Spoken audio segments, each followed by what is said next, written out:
എല്ലാവർക്കും സുഖമല്ലേ? അപ്പോൾ കുറച്ച് നാളായിട്ട് എൻ്റെ അടുത്ത് കുറച്ച് ഫ്രണ്ട്സ് എൻ്റെ അടുത്ത് ചോദിക്കുക, ക്രാഫ്റ്റ് നിർത്തിയോ? ഫിലിം റിവ്യൂ മാത്രമേ ഉള്ളൂ, ഫിലിം റിവ്യൂവിൻ്റെ ചാനൽ മാത്രം ആക്കാനുള്ള പ്ലാനാണോ? അങ്ങനെയൊക്കെ കുറേ പേര് ചോദിച്ചു. തുടക്കം മാത്രമേ ക്രാഫ്റ്റ് ഉണ്ടായിരുന്നുള്ളൂ, നിർത്തിയതാണോ? അങ്ങനെയൊക്കെ ചിലവർ ചോദിച്ചായിരുന്നു. അല്ല, ഇന്ന് ക്രാഫ്റ്റുമായിട്ടാണ് വന്നിരിക്കുന്നത്. കഴിഞ്ഞ ദിവസം ഒരു പ്രൊമോ വീഡിയോ ഇറങ്ങിയിട്ടില്ലായിരുന്നു താറിൻ്റെ, അത് തന്നെയാണ്. അവൻ്റെ അടുത്തും ചോദിച്ചു, അർജുൻ്റെ അടുത്ത് ഫിലിം റിവ്യൂ ചെയ്യുന്ന അവൻ്റെ അടുത്തും ചോദിച്ചു, ഫിലിം റിവ്യൂവിന് മാത്രമുള്ള ചാനലാണോ എന്നൊക്കെ ചോദിച്ചു. അതുകൊണ്ടല്ല, നമ്മുടെ ഇതുവരെ ചെയ്തിരിക്കുന്ന എല്ലാ വീഡിയോസും എല്ലാ പ്രോഗ്രാമും ഇതേപോലെ തന്നെ കണ്ടിന്യൂസ് ഉണ്ടാവും. ഫുഡ് റിവ്യൂവും എല്ലാം ഉണ്ടാവും. ക്രാഫ്റ്റ് ഇഷ്ടപ്പെട്ടിട്ടുള്ള ഫ്രണ്ട്സാണ് ഇപ്പോൾ എൻ്റെ അടുത്ത് ചോദിച്ചിരിക്കുന്നത്, ഫിലിം റിവ്യൂ മാത്രമാക്കാനുള്ള പരിപാടിയാണോ എന്നൊക്കെ ചോദിച്ചിട്ടുണ്ട്. അതുകൊണ്ടല്ല, കാര്യം എന്ന് വെച്ചാൽ ഫിലിം റിവ്യൂ ഇഷ്ടപ്പെടുന്നവർ ഒരുപാട് പേരുണ്ട്, അത് അപ്പോൾ അവരെ ഒഴിവാക്കാൻ പറ്റില്ല. അപ്പോൾ നമുക്ക് ജീപ്പിൻ്റെ വീഡിയോയിലോട്ട് പോകാം.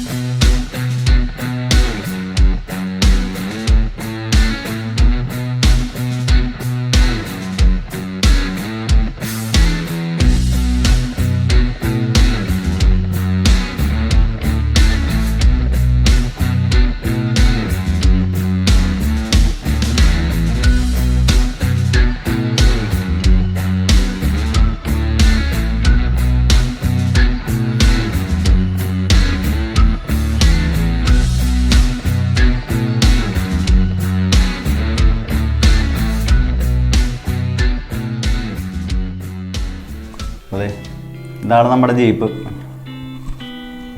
ഓക്കെ, ഇതിനകത്ത് ഞാനൊരു മോട്ടർ സെറ്റ് ചെയ്തിട്ടുണ്ട്. ഞാൻ ജസ്റ്റ് വീല് വർക്ക് ചെയ്യിപ്പിച്ച് കാണിച്ചു തരാം. കാര്യം പിള്ളേരും ഉണ്ടായിരുന്നു, അപ്പോൾ അവരങ്ങോട്ടും ഇങ്ങോട്ടും ഓടിച്ച് അതിൻ്റെ പവർ ഏകദേശം ഓക്കെ ആക്കി വെച്ചിട്ടുണ്ട്. നമ്മളിത് റെഡിയാക്കിയിരിക്കുന്നത് ഈ കീബോർഡിൽ നിന്നാണ്. ഇത്തരം ഒരു മൂന്ന് കീബോർഡിൽ നിന്നാണ് ഇത് റെഡിയാക്കിയിരിക്കുന്നത്.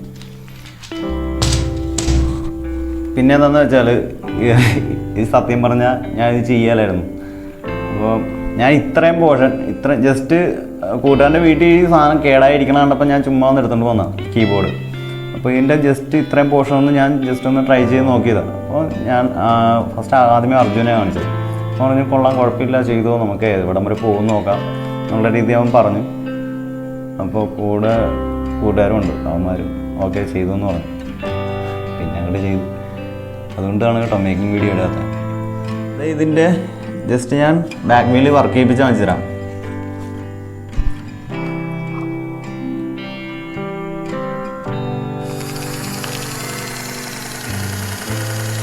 അല്ലോ, സാധനം ഇതിനകത്ത് 98% നമ്മൾ കീബോർഡിൻ്റെ സ്വിച്ചസാണ് യൂസ് ചെയ്തിരിക്കുന്നത്. പിന്നെ അതുകൊണ്ട് തീരെ പറ്റാതെ വരുന്ന സാധനം മാത്രമേ ഞാൻ മറ്റുള്ള മെറ്റീരിയൽ വെച്ച് ചെയ്തിട്ടുള്ളൂ. വീല് കാർഡ്ബോർഡ് വെച്ച് തന്നെയാണ്. കാര്യം എന്താണെന്ന് വെച്ചാൽ, ഇതിൻ്റെ സ്വിച്ചസ് വെച്ച് ചെയ്യുകയാണെന്നുണ്ടെങ്കിൽ 2-3 കീബോർഡിലൊന്നും നിൽക്കില്ല. ഇതിനകത്ത് ബോണറ്റിൻ്റെ ഭാഗം ചെയ്തിരിക്കുന്നത് അത്യാവശ്യം നീളവും വീതിയുള്ള സ്വിച്ച് വെച്ചാണ് റെഡിയാക്കിയിരിക്കുന്നത്. അല്ലെങ്കിൽ നമുക്ക് ഇത്രയും വൈഡായിട്ട് കിട്ടിയില്ല. ചെറിയ സ്വിച്ചസ് ആണെന്നുണ്ടെങ്കിൽ കട്ടിങ് വരും ഇവിടെ. അപ്പോൾ ഈ നീളമുള്ള സ്വിച്ചസ് ആണെന്നുണ്ടെങ്കിൽ കറക്റ്റായിട്ട് ഒറ്റ സ്ട്രെച്ചിൽ തന്നെ കിട്ടും. പിന്നെ യൂസ് ചെയ്തിരിക്കുന്നത് ബമ്പർ യൂസ് ചെയ്തിരിക്കുന്നത് നമ്മുടെ കീബോർഡിൻ്റെ ഈ പോർഷനല്ലേ, ഈ പോർഷനാണ് ബമ്പറായിട്ട് കട്ട് ചെയ്ത് യൂസ് ചെയ്തിരിക്കുന്നത്. കണ്ടോ, ഹോൾ സ്വിച്ച് വന്നിരിക്കുന്നുണ്ടോ, സ്വിച്ചിൻ്റെ ഹോൾ. ആ കാണിച്ചിരിക്കുന്ന കുത്തിയെന്നല്ല ഞാൻ ഇപ്പോൾ കട്ട് ചെയ്തിരിക്കുന്നത്, ഇത് വേറെ കീബോർഡിൽ നിന്ന് കട്ട് ചെയ്തിരിക്കുന്നതാണ്. പിന്നെ ഈ വയർ ഏതാണെന്ന് വെച്ചാൽ കീബോർഡ് കണക്ട് ചെയ്യുന്ന വയറല്ലേ, ആ വയറാണ്. പിന്നെ ഒരു കാര്യം, ഇതേപോലത്തെ പ്ലെയിൻ ഭാഗമില്ല, ഇതേപോലെ പ്ലെയിൻ ആയിട്ട് വരുന്ന ഏരിയ, സീറ്റിൻ്റെ ഏരിയ, ഇതേപോലെയുള്ള പ്ലെയിൻ ആയിട്ടുള്ള ഭാഗം കണ്ടോ, ഈ പ്ലെയിൻ ആയിട്ടുള്ള ഭാഗം മുഴുവൻ നമ്മുടെ കീബോർഡിൻ്റെ താഴത്തെ ഭാഗമില്ലേ, പ്ലെയിൻ ആയിട്ടുള്ളത്, ഈ ഭാഗത്തു നിന്നാണ് കട്ട് ചെയ്തെടുത്തിരിക്കുന്നത് ഫുള്ള്. പിന്നെ സീറ്റിൻ്റെ ചെയ്യാൻ നേരത്ത് സെൻറ്റർ ഭാഗം വലിയ സ്വിച്ചും എന്ന് വെച്ചാൽ സ്ക്വയറായിട്ട് കിട്ടുന്ന സ്വിച്ചും അതിൻ്റെ എൻഡിലായിട്ട് ചെറിയ സ്വിച്ചും എൻഡ് ഭാഗം. അപ്പോൾ കറക്റ്റ് ഒരു ലെങ്തിൽ നമുക്ക് ഷേപ്പ് അനുസരിച്ചാണ്. അത് നിങ്ങളുടെ ഇഷ്ടം പോലെ ചെയ്യുകയാണെന്നുണ്ടെങ്കിൽ നിങ്ങൾ ഇഷ്ടം പോലെ ചെയ്യാം, അത് കുഴപ്പമില്ല. പിന്നെ സ്റ്റിയറിങ് ചെയ്തിരിക്കുന്നത് നമ്മുടെ ഈ ക്രാഷ് ഗാർഡ് ചെയ്തിട്ടില്ലേ, ക്രാഷ് ഗാർഡ് ചെയ്തിരിക്കുന്നത് സെയിം വയർ വെച്ചാണ് സ്റ്റിയറിങ് ചെയ്തിരിക്കുന്നത്. പിന്നെ ഗിയർ വരുന്ന ഭാഗം സ്വിച്ചിൻ്റെ താഴെയായിട്ട് ചെറിയൊരു ബുഷ് പോലത്തെ ഇത് വരുന്നുണ്ട്, ബുഷ് റബ്ബർ. ആ റബ്ബറാണ് ഈ വെച്ചിരിക്കുന്നത് കേട്ടോ. ഈ ഗിയറായിട്ട് യൂസ് ചെയ്തിരിക്കുന്നത് നമ്മൾ ഗ്രില്ല് യൂസ് ചെയ്തിരിക്കുന്നത് നമ്മുടെ സ്വിച്ചിൻ്റെ അടിയിലായിട്ട് ഒരു ചെറിയൊരു അലുമിനിയം കമ്പി പോലത്തെ സ്റ്റീൽ കമ്പി വരുന്നുണ്ട്. ആ കമ്പിയാണ് കട്ട് ചെയ്ത് ഗ്രില്ലായിട്ട് യൂസ് ചെയ്തിരിക്കുന്നത്. ആ സെയിം തന്നെ ആണ് ഗിയറിനും യൂസ് ചെയ്തിരിക്കുന്നത്. ഇത് ക്യാനാണ്. ഇത് റെഡിയാക്കിയിരിക്കുന്നത് ഇത് കാണുന്നുണ്ടോ, ഇതൊരു സ്വിച്ചാണ്, സ്ക്വയർ ടൈപ്പ് സ്വിച്ചാണ്. അതിൻ്റെ സെയിം തന്നെ ബാക്കിലും വരുന്നുണ്ട്. പിന്നെ ഈ സെൻറ്റർ പോർഷൻ വരുന്നത് നമ്മുടെ എല്ലാ കീബോർഡിനകത്തും കാണും. ഇതേപോലത്തെ ഒരു സ്ക്വയർ ടൈപ്പ് ഭാഗം എല്ലാ കീബോർഡിനകത്തും ഉണ്ടാവും.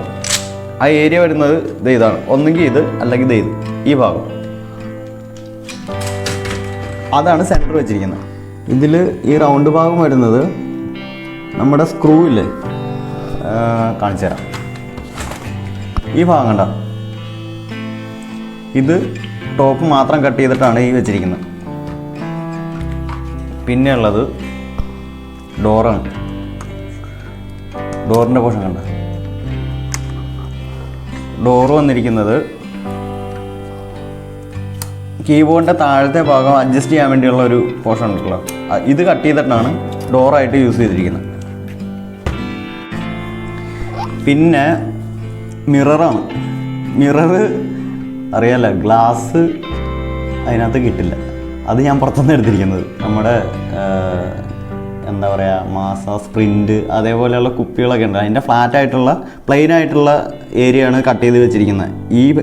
ഈ ഗ്ലാസും മിററിൻ്റെ ഗ്ലാസും ഫ്രണ്ടിൽ വന്നിരിക്കുന്ന ഈ പോർഷൻ കണ്ടോ, ഈ 2 ഗ്ലാസ്സാണ്, 2 പോർഷനായിട്ടാണ് കട്ട് ചെയ്തിരിക്കുന്നത്. പിന്നെ വൈപ്പറാണ്. വൈപ്പർ കട്ട് ചെയ്തെടുക്കാൻ ഇച്ചിരി പാടാണ് കേട്ടോ. വൈപ്പറും ഞാൻ ആദ്യം പറഞ്ഞല്ലോ, കീബോർഡിൻ്റെ താഴത്തെ സ്പേസിൽ കുറച്ച് പ്ലെയിൻ ആയിട്ടുള്ള ഭാഗം ഉണ്ടല്ലോ, അതിൽ നിന്ന് കട്ട് ചെയ്ത് പിന്നെ ഈ ഏരിയ വരുന്നത് നമ്മുടെ വയറിൻ്റെ ഭാഗമാണ്. വയേഴ്സിൻ്റെ പ്ലെയിൻ ആയിട്ട് സ്ട്രെയിറ്റ് ആയിട്ട് കട്ട് ചെയ്തെടുത്തിരിക്കുന്നതാണ് ഈ ഏരിയ. താഴത്തെ ബ്രഷിൻ്റെ ഭാഗമാണ് നമ്മൾ കീബോർഡിൻ്റെ താഴത്തെ ഭാഗത്തുനിന്ന് കട്ട് ചെയ്തെടുത്തിരിക്കുന്നത്. പിന്നെ ഇത് കാണുമ്പോൾ നിങ്ങൾക്കറിയാം, വയറാണ്. വയറിൽ നിന്ന് തന്നെ കണക്ട് ചെയ്ത് സെറ്റ് ചെയ്തിരിക്കുന്നതാണ്. കണ്ടോ, വൈപ്പ് ചെയ്ത് പോകുന്നു. പിന്നെ അതിനകത്ത് ആക്സിലേറ്റർ കാര്യങ്ങളൊക്കെയാണ് കൊടുത്തിരിക്കുന്നത്. ആക്സിലേറ്ററിൻ്റെ ഭാഗം അതെല്ലാം ആ ബാക്കിലത്തെ പോർഷനില്ലേ കീബോർഡിൻ്റെ അകത്തേന്ന് കട്ട് ചെയ്തെടുത്തിരിക്കുന്നതാണ്. കണ്ടോ, അതെല്ലാം. ഇത് ഷവ്വലാണ്. ഇതിൻ്റെ പിടി യൂസ് ചെയ്തിരിക്കുന്നത് നമ്മുടെ വയർ വെച്ച് തന്നെയാണ്. നേരത്തെ പറഞ്ഞില്ലേ, ക്രാഷ് ഗാർഡിൻ്റെ ഒക്കെ ചെയ്തിരിക്കുന്നത് സെയിം വയർ വെച്ച് തന്നെ ചെയ്തിരിക്കുന്നത്. അപ്പോൾ ഈ ബാക്കിയുള്ള ഭാഗം, ഈ കോരുന്ന ഭാഗം ഉണ്ടല്ലോ, ഈ ഭാഗം, ആ ഭാഗമൊക്കെ ചെയ്തിരിക്കുന്നത് നമ്മുടെ ആ കീബോർഡിൻ്റെ ബാക്കിലത്തെ പ്ലെയിൻ ആയിട്ടുള്ള ഏരിയയില്ലേ, അവിടുന്ന് കട്ട് ചെയ്ത പോർഷനാണത്. കുറച്ച് പാടാണ്. 10-12 എണ്ണമൊക്കെ കട്ട് ചെയ്താൽ ചിലപ്പോൾ ഒരെണ്ണമൊക്കെ കിട്ടുള്ളൂ. ഇതിപ്പോൾ ഞാൻ സ്റ്റിയറിങ് വീലിലോട്ട് കണക്ട് ചെയ്ത് വെച്ചിട്ടുണ്ട്. കണ്ടോ,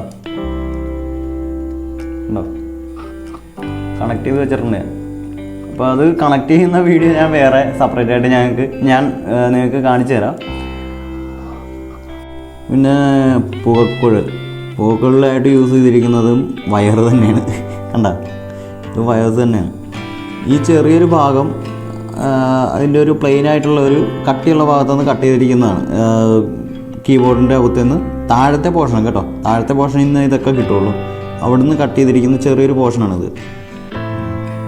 അപ്പോൾ ഇത്രയൊക്കെയുള്ളൂ ജീപ്പ്. അപ്പോൾ വീഡിയോ ഇഷ്ടമായെന്നുണ്ടെങ്കിൽ ലൈക്ക് ചെയ്യുക, ഷെയർ ചെയ്യുക, സബ്സ്ക്രൈബ് ചെയ്യുക. Okay, by.